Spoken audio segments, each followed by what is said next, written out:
धरती पर भगवान राम ने अपने सारे काम कर लिए थे।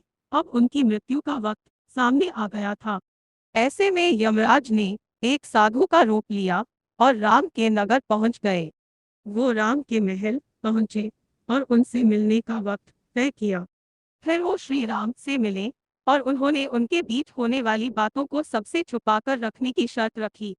साथ ही यह भी कहा कि अगर हम दोनों की बातों के बीच कोई भी आएगा तो दरवाजे पर खड़े द्वाररक्षक को मृत्युदंड यानी मरना पड़ेगा दिया जाएगा।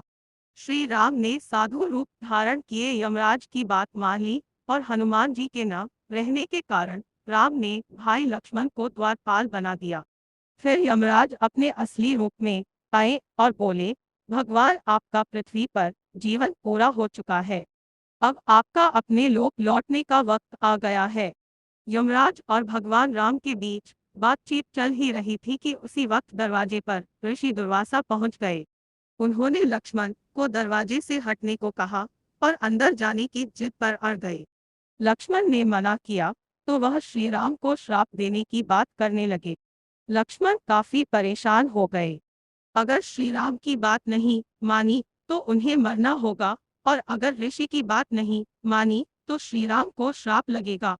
इस स्थिति में उन्होंने एक मुश्किल फैसला लिया और ऋषि को अंदर जाने दिया। बातचीत के बीच ऋषि को देख भगवान श्री राम चिंतित हो गए कि अब उनको लक्ष्मण को मारने की सजा देनी होगी। ऐसे में भगवान राम ने लक्ष्मण को नगर से निकाल दिया। लक्ष्मण ने अपने भाई के वादे को निभाने के लिए सरयू नदी में जाकर जल समाधि डूब गए ले ली। लक्ष्मण के बारे में जानने के बाद राम बहुत दुखी हुए। फिर भगवान श्री राम ने भी जल समाधि लेने का फैसला किया। श्री राम भी सरयू नदी में जल समाधि लेने के निकल पड़े। उस वक्त वहां भरत, शत्रुघ्न, हनुमान, सुग्रीव और जामवंत भी मौजूद थे।